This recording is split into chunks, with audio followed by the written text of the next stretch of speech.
Here workshop is for wheel alignment workshop for calibrating and testing. So we can make delivery like this with scissor lift and scissor lift underground detective. So for example, this machine need to delivery, right? So we need to calibrate and vehicle testing and then package and delivery out like that. And can you check over here? And also this is calibration. The camera beam, you know, this camera beam, we put it here for some at least for 15 days, so to make it stable. And the camera,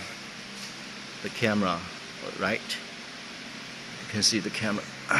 Yeah, the camera is very stable and good quality, no break at all, you know. And here place is for assemble the cabinet. For assemble cabinet connected with the power line detective, and that machine is already finished and waiting for delivery.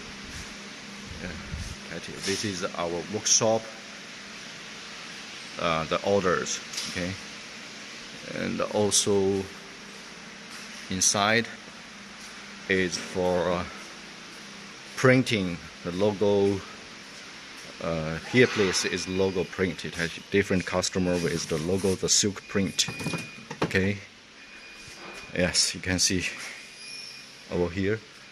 And here is target plate making place, and also the painting. Okay, here.